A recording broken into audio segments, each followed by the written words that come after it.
छत्तीसगढ़ से आई हुई गुरु माँ साध्वी सुचिता साहिबा जी से मैं आग्रह करना चाहूंगा कि हम श्रोताओं के बीच आप एक नारी शक्ति के रीढ़ हैं। बोलिए सदगुरु कबीर साहेब की, संत सम्राट सदगुरु कबीर साहेब की, सदगुरु कबीर साहेब की, सदगुरु अभिलाष साहेब की।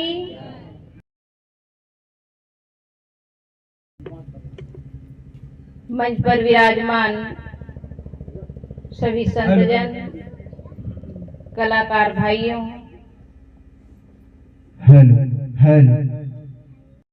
इस मदारपुर ग्राम के सभी माता बहनों, सत्संग प्रेमियों, धर्म प्रेमियों, आप लोगों के समक्ष एक उदाहरण के माध्यम से कुछ अपना विचार रखने जा रही हूँ। और हम लोग अपने अंदर ऐसे कचरा बनाए रखे हैं, बनते हैं बड़े सत्संगी, लेकिन हमारे अंदर जो मोटा मोटा दोष है, किसी को गाली देना, झूठ बोलना, नशा का सेवन करना, हम कार्यकर्ता बन जाते हैं, बड़े भक्त कहलाते हैं, लेकिन हमारी अंदर अगर कमियां हैं तो जनमानस को क्या शिक्षा देंगे। हम हाथों में माखुर दबा रहे हैं और बनते हैं सत्संगी। लोग क्या कहेंगे? सत्संग तो सुनते हैं लेकिन अपना आदत सुधार नहीं पाते हैं। एक पुस्तक में जब मैंने पढ़ा कि इस दुनिया में सबसे बड़ी चीज कौन सी है,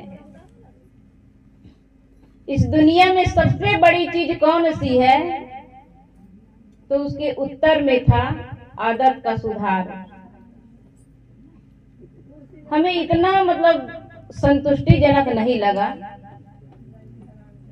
लेकिन कुछ लोगों से इस तरह से हमारा आमना सामना हुआ, तब लगा कि आदत का सुधार सचमुच में सबसे बड़े कठिन काम है।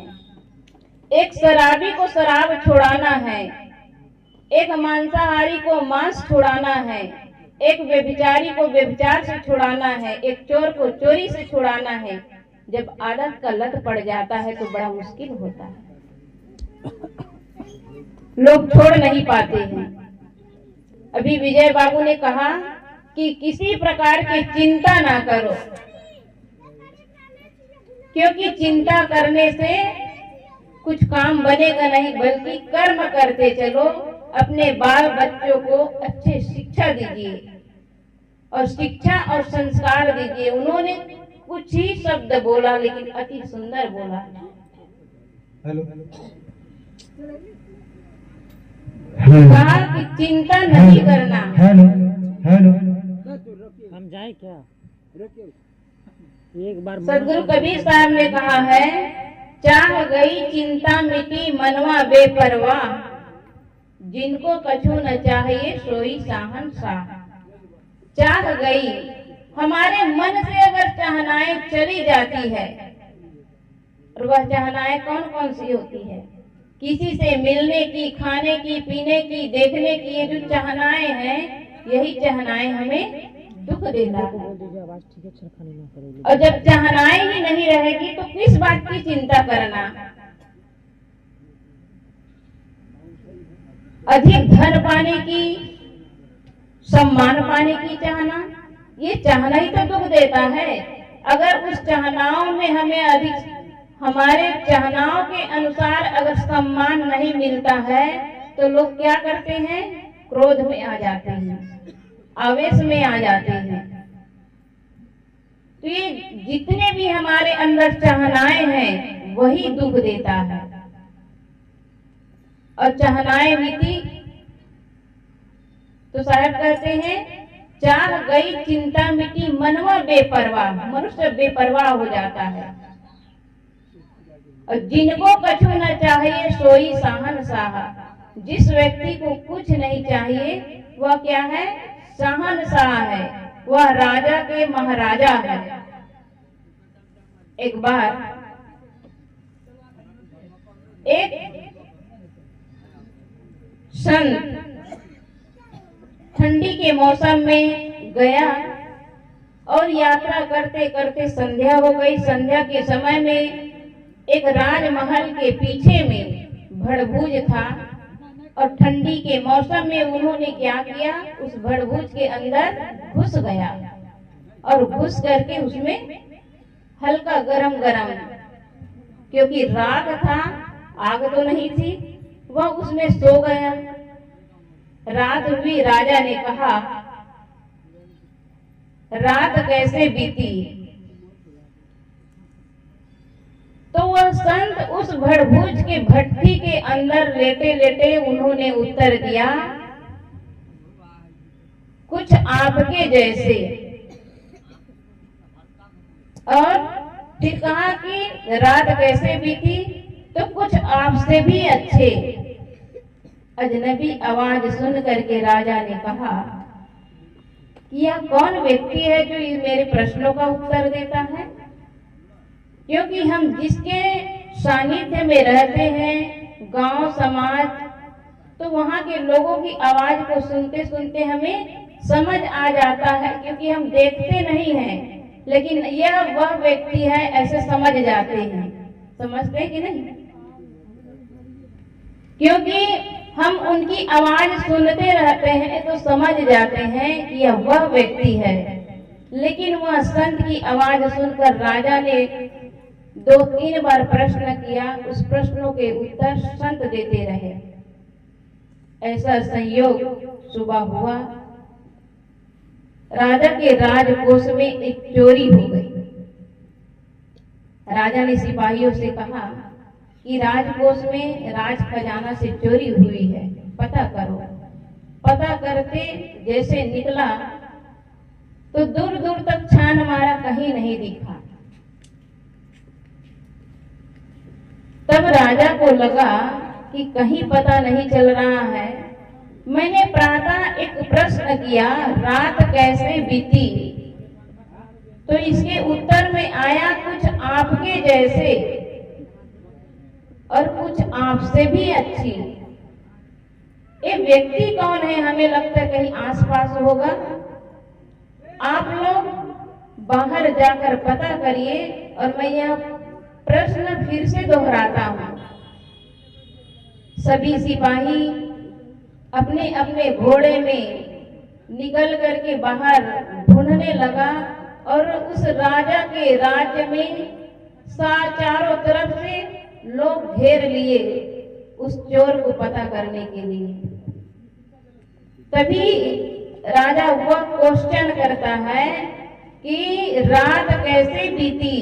तब वह संत फिर आवाज लगाते हैं कि रात बहुत अच्छी बीती, कुछ आपके जैसे कुछ आपसे भी अच्छी।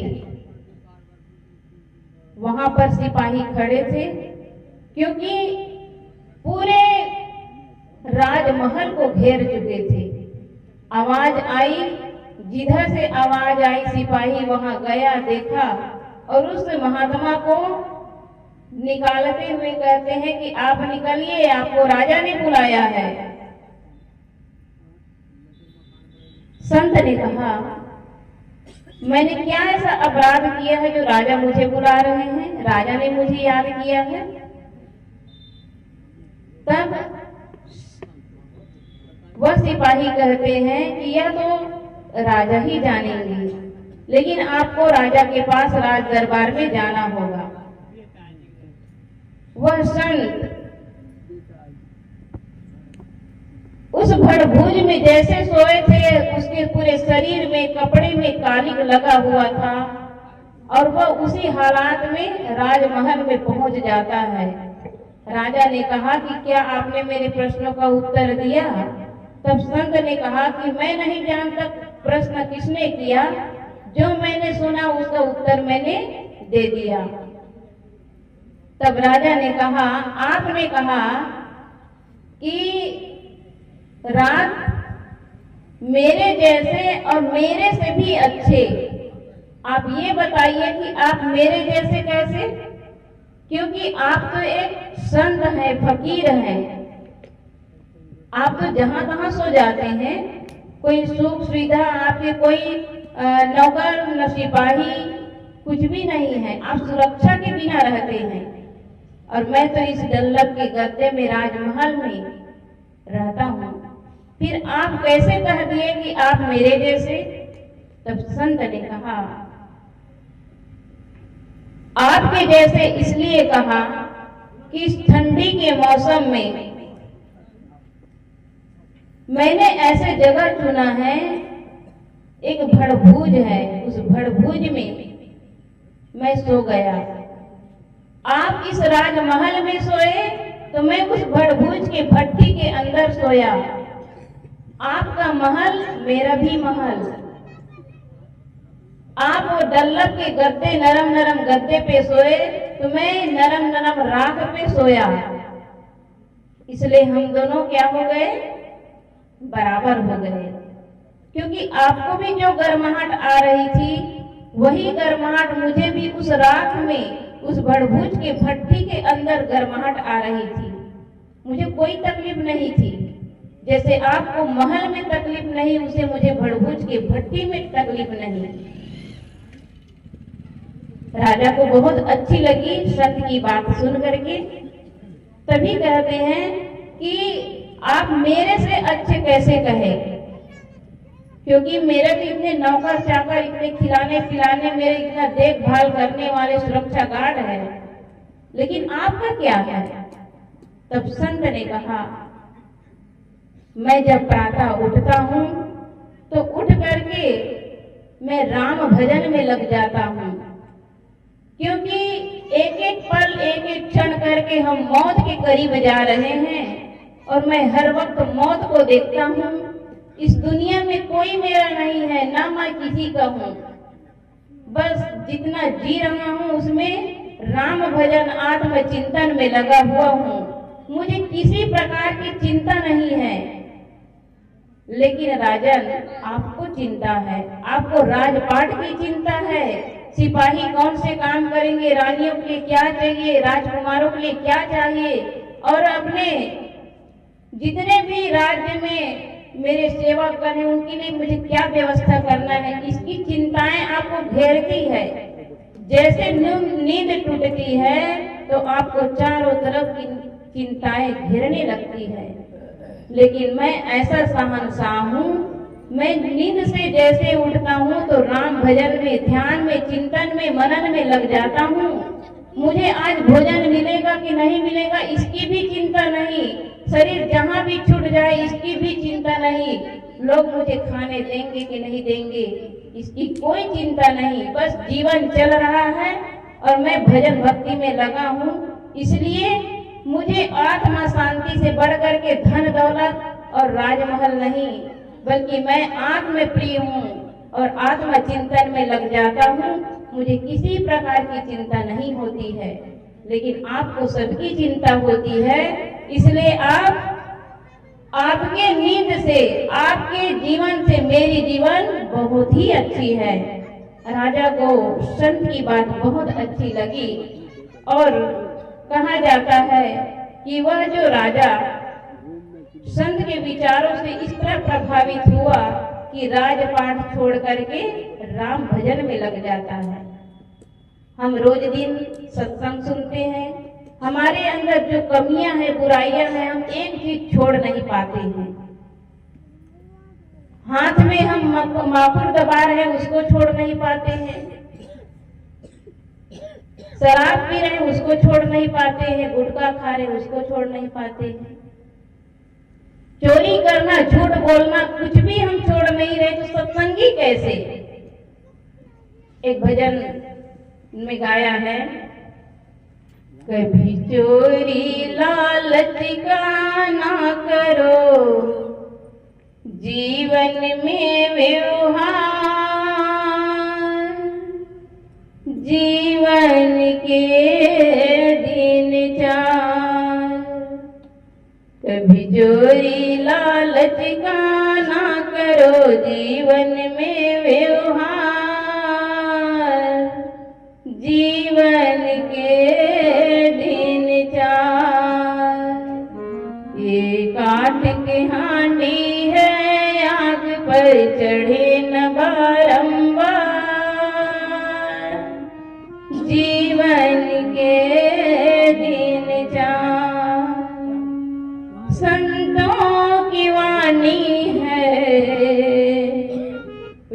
वेदों का ये वेद, जिस थाल में खाओ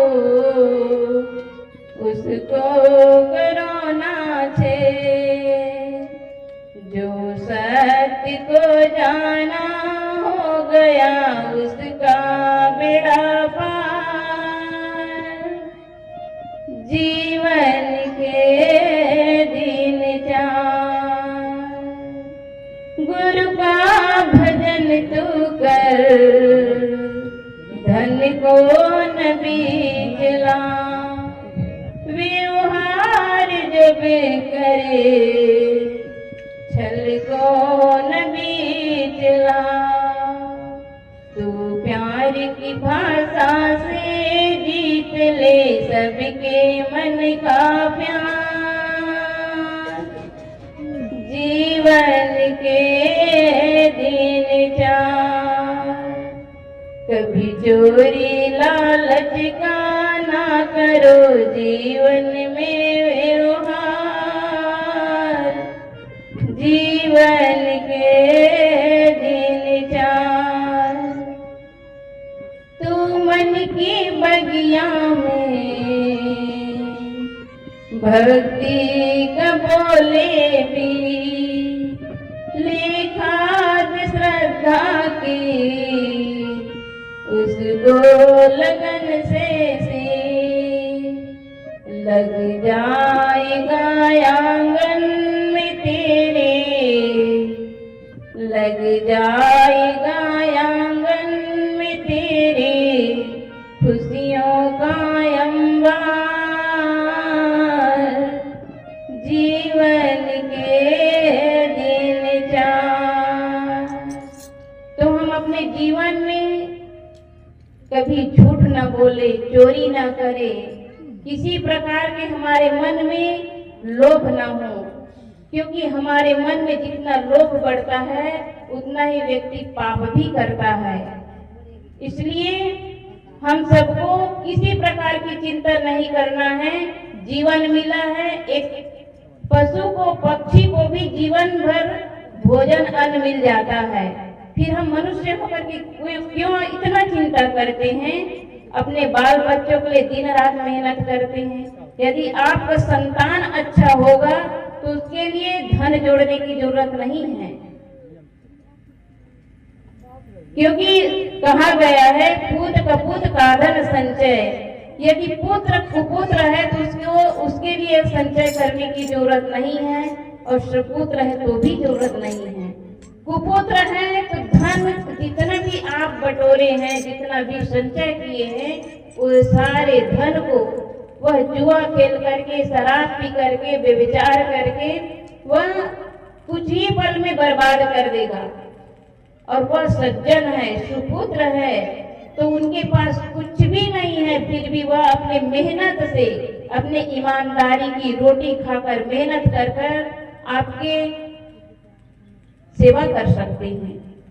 जिनके भाग्य में अगर सेवा है तो वह व्यक्ति निसंतान होकर के सेवा भी पा सकता है, और जिनके भाग में, जिनके व्यवहार अगर सही नहीं है तो उनके 2 नहीं 10 बच्चे भी होंगे तो भी सेवा नहीं हो सकती है। सेवा पाने के लिए हमारे माता बहनों को भी अपने वाणी पर संयम और मधुरता लाना होगा, तभी घर परिवार में हम प्रेम से रह सकते हैं। और प्रेम से रहने के लिए हमें सबके प्रति समर्पण और विश्वास की जरूरत है।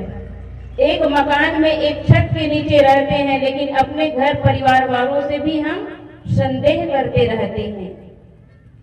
हमसे छुपाकर कोई बच्चा कोई पैसा तो नहीं रख रहा है, बड़ा भाई है तो छोटा तो नहीं रख रहा है।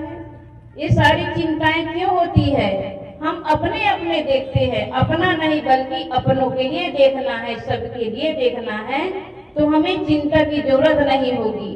चिंता तभी होती है जब हम स्वयं को देखने लगते हैं। अगर स्वयं को देखना है तो अपनी बुराई को देखिए, अपनी कमियों को देखिए, अपने दोष को देखिए, अपने दुर्गुण को देखिए, और देख करके सारे दुर्गुणों को हटाते जाइए। और इसीलिए मानव जीवन मिला है। और आप सब सत्संग जो कराते हैं, सत्संग में यही संत जन आप लोग को विचार देते हैं, ज्ञान देते हैं कि जो हमारे अंदर कमियां हैं, बुराइयां हैं, उन बुराइयों को उखाड़ फेंके। अभी होली है, होली में लोग गुलाल तो खेल लेंगे, रंग को तो खेल लेंगे। अगर खेलना ही है तो ज्ञान की होली खेलिए। आपके मदारपुर वाले कितने अच्छे हैं जो ज्ञान की होली खेलने के लिए संत जन को बुलाए, लेकिन बुला करके हमारे अंदर किसी के प्रति द्वेष की भावना है, घृणा की भावना है, उन सारे भावनाओं को हटा करके गले से गले मिल जाइए, दुश्मनों को दोस्त बना लीजिए। तब समझना कि ये ज्ञान यज्ञ कराना सफलता की ओर है। और हम रोज सुन रहे हैं सत्संग, लेकिन हमारे विचारों में, हमारे व्यवहार में परिवर्तन नहीं है, तो सत्संग कराना बेकार है। इसलिए हम अपनी अपनी कमियों को देखें और उन कमियों को दूर करना आरंभ करेंगे तो जरूर ये मानव जीवन का पाना सफलता की ओर है। और आगे ना कहते हुए मैं अपनी वाणी को यहीं पर विराम देती हूँ। बोलिए सद्गुरु कबीर साहेब की जय।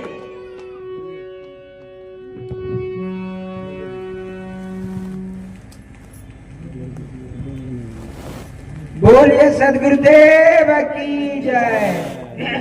अभी हम लोग गुरु माँ साध्वी सुचिता साहिबा जी से इनके मुखारबिंद से अमृतमय वाणी से आनंद ले रहे थे। इन्होंने जितना बताए उसके अगर 10% भी हम लोग पकड़ लें, अपने आप में ग्रहण कर लें, तो हम लोग धन्य हो जाएंगे। इसलिए जरूरत है इनके वाणी को ग्रहण करना और उस ग्रहण करते हुए उस पर चलना, अपने चित्र और चरित्र में उतारना। जगमग जगमग ज्योति बिराजनी हो आहे।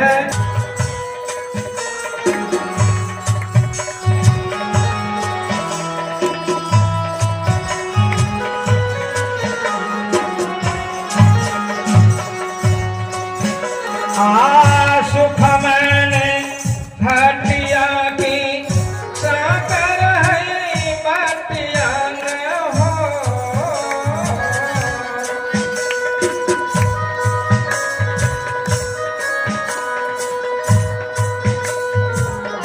हमें धने अल्प बलेस हो। चंद्र बदन मोरा मेघवा बरसिए सखी है। चंद्र बदन मोरा मेघवा बरसी हाय नैना से बह गया लोरा।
हो हमारो साहेब बगीचा नहीं आके आगर आदि हवाना सरस्वती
अपने अबरी के जवना पर पुरियो न अपना हो आहे अबरी के जवना पर पुरियो न अपना है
चलिए विदाई कर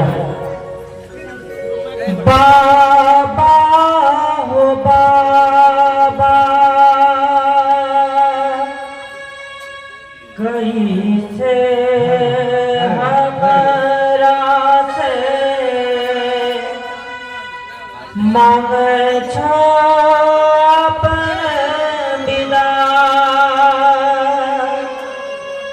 बाबा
हाँ कौन आरती करो निज मात पिता के, आरती करो ये गाड़ी ले लिए मात पिता के, अररिया से। प्रभु सिरजन एक महीना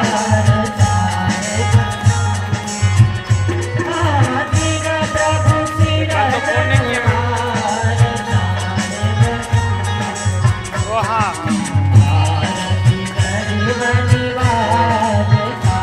ये गाड़ी तो हम ले लिए।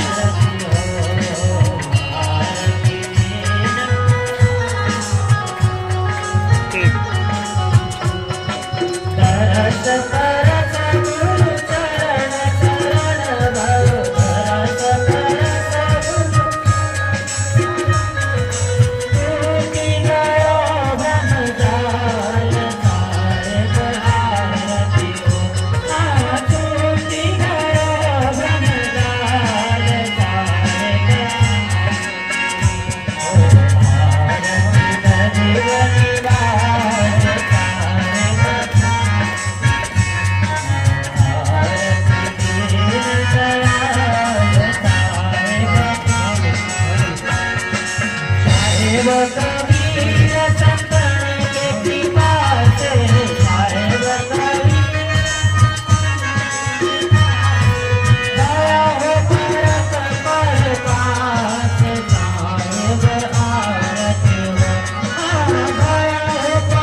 तन मन धन सब पद पर खावनहार युग अनंत जो गुरु नहीं बंधन ये गुरु परख को बार बार कर जो दया साहेब बंदगी साहेब बंदगी साहेब बंदगी। बोलिए सतगुरुदेव की जय। सत समाज की जय। सत्संग कराने वाले की जय। भक्त समाज की जय। बोलिए सत सम्राट सतगुरु कबीर साहेब की जय।